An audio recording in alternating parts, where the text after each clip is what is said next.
Yeah. Cool, man. Okay. Hey, how you doing? How are you? Good to I see am you. doing well. A lot of information over the last 2 days.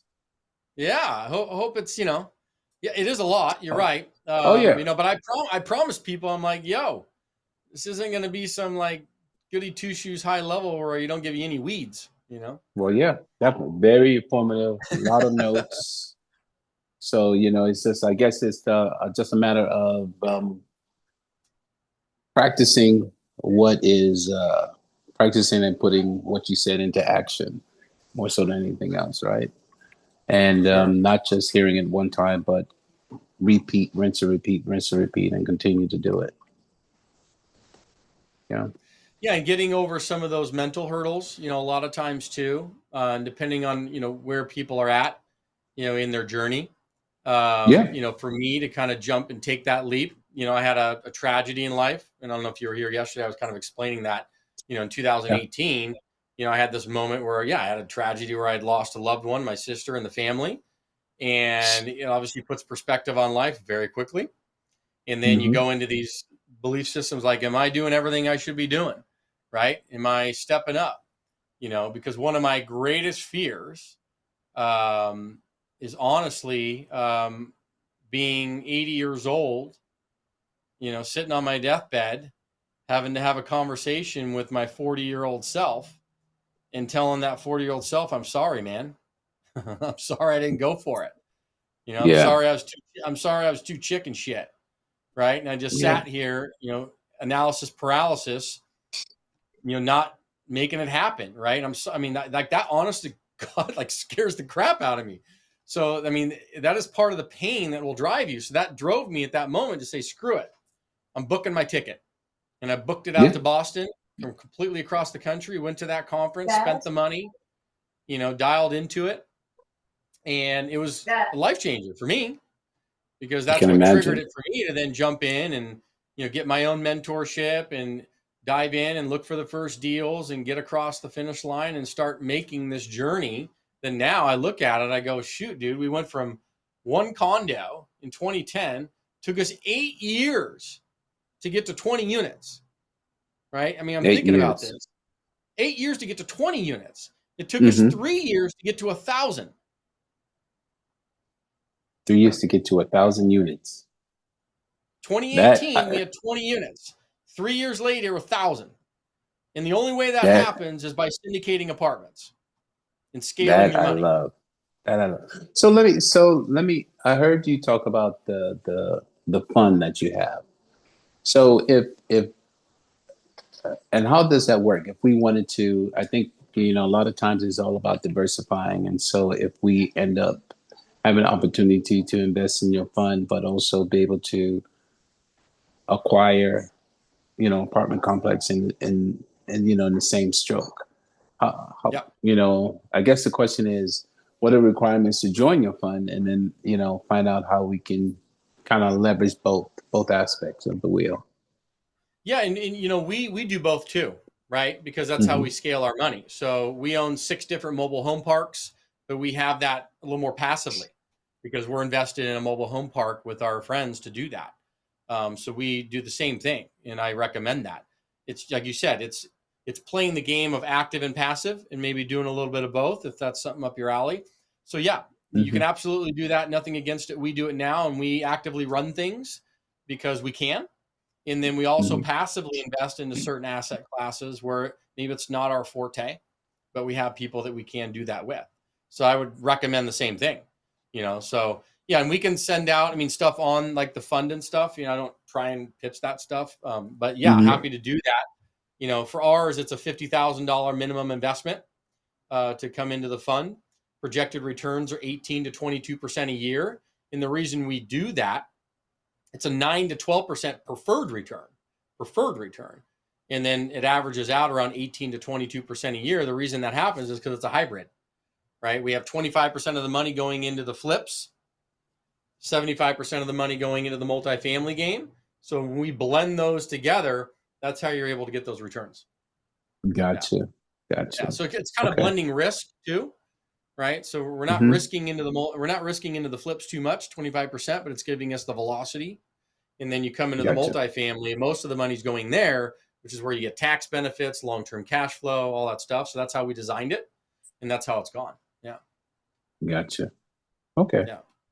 Yeah, I actually, it's funny because I had a lot of opportunities to join into real estate, and I guess my younger self did not, right? And I'm from Illinois, You look Chicago. pretty young, my man. You do not look old. So I don't know how old Yeah, you are, but you look pretty this, good. this gray hair is from teenagers, so that's There you go. but basically, I had a lot of opportunity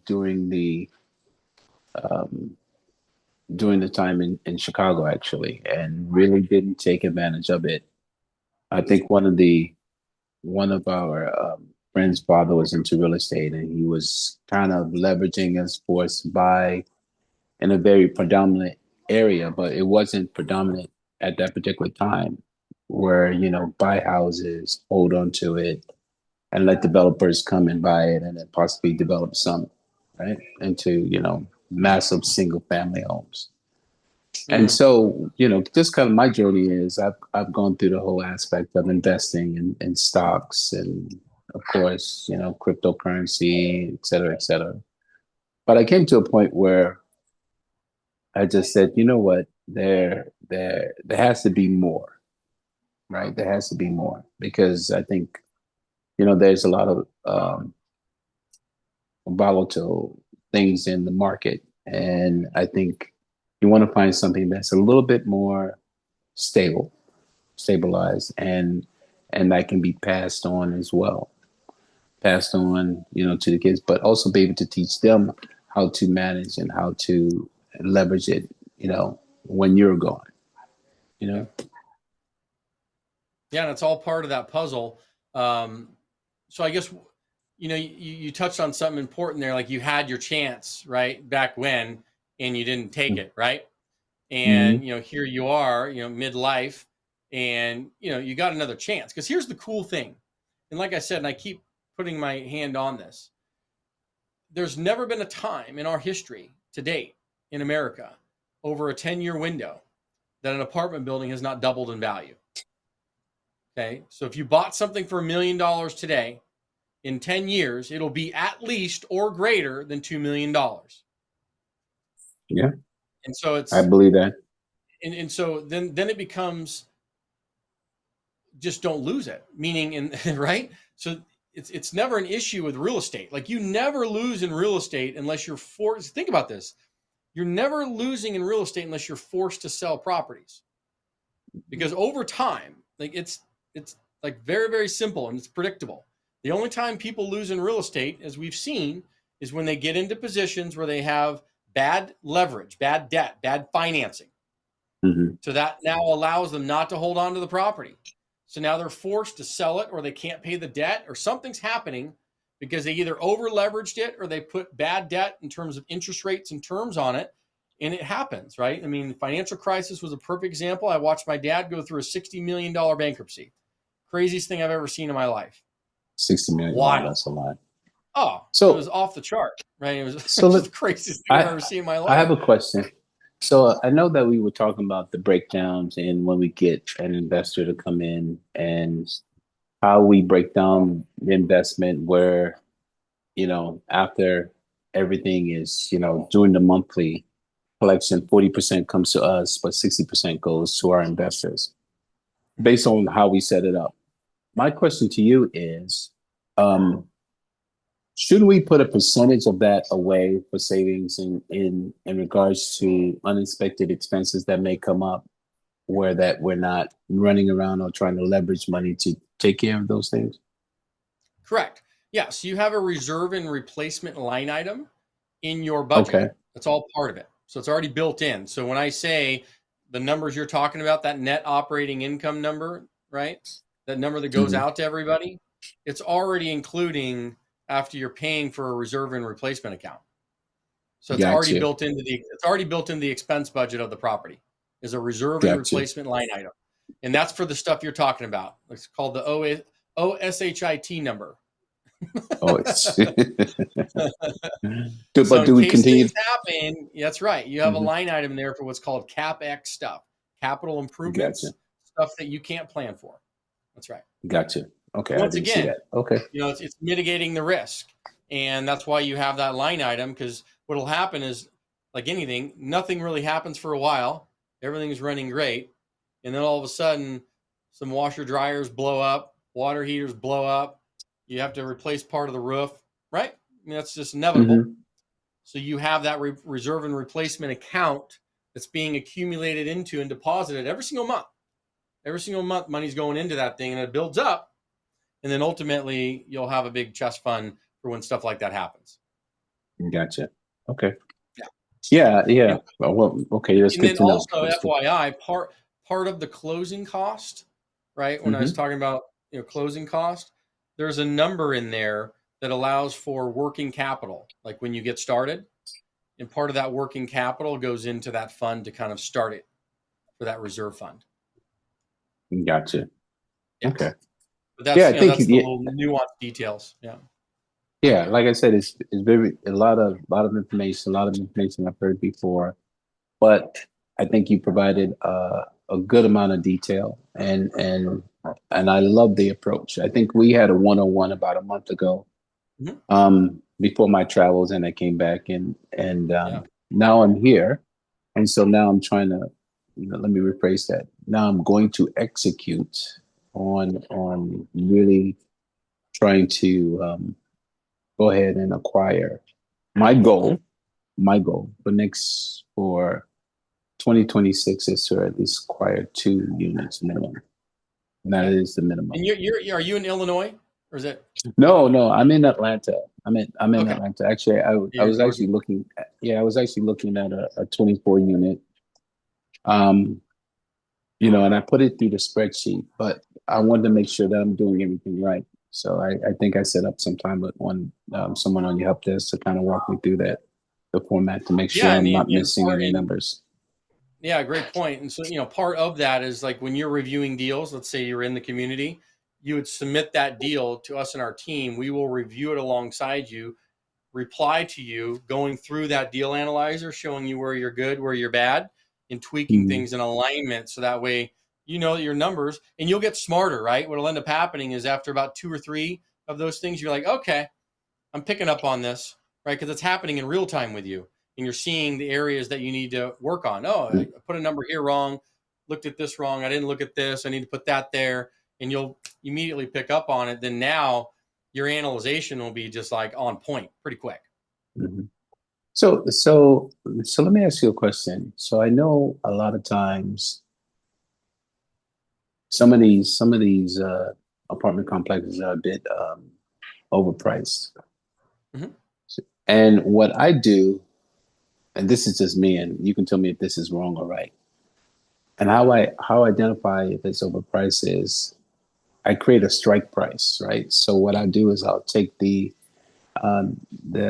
net operating costs, and I put a couple of zeros behind it to kind of leverage to see exactly if that net operating cost is going to be the equivalent of that. So in other words, if the net operating cost is at $272,000, my whole idea is not to go more than 2.6 million, right? Gotcha. And I'm trying to see if that is for me. Like if I'm just seeing numbers real quick, that's how I try to, compute it. And I don't know if that's a good habit or a bad habit, or if that's.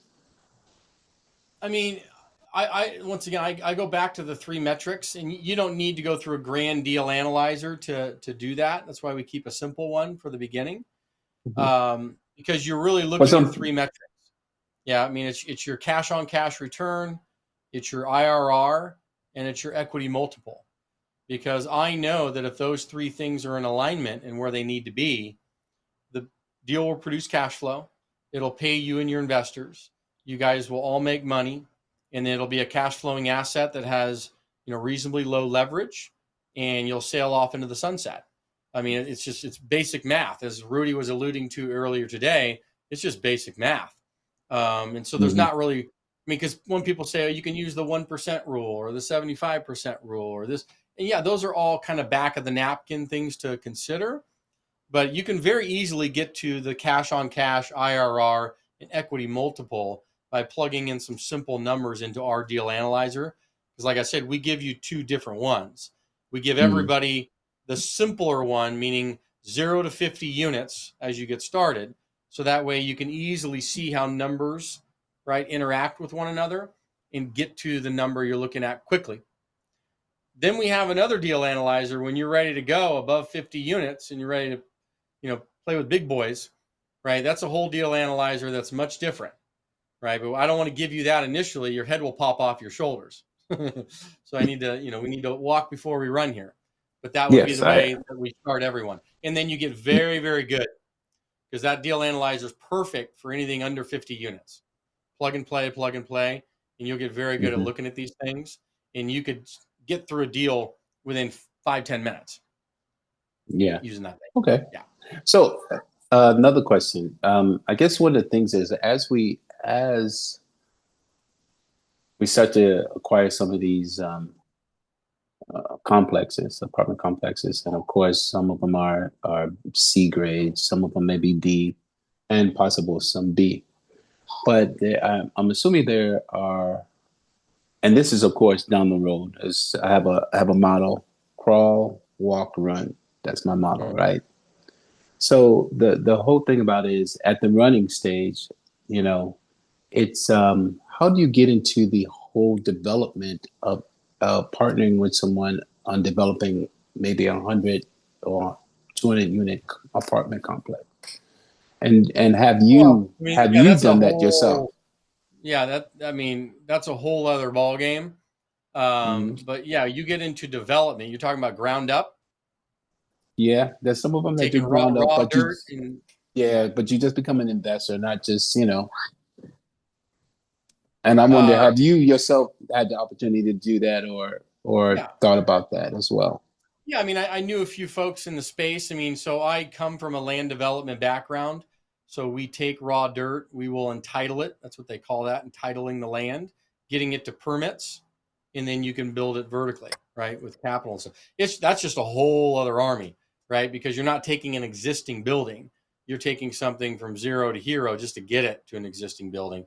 But I would focus on, let's get you into your first 10 to 30 first, right? Oh yeah. Once that happens, you can open up a lot of windows, because you'll understand things at a different level once you get through that first deal. And as some of the people in the community were saying, like, that first deal is always the hardest, and that's natural. But once you get over that hump, man, then the second one you're like, okay, I've been down this road before. Then the third one you're like, okay, heck with this 20 unit deal, let's go for a 50, right? And it's going to happen. It's going to happen. Okay. But that's the whole train ride. Is, let's get into the first 10 to 30, then we can talk about another 10 to 30. And then ultimately, I know where you're going to want to go. You're going to start seeing 30, 50, 60 unit deals in the Georgia area, and you're going to want to go after them.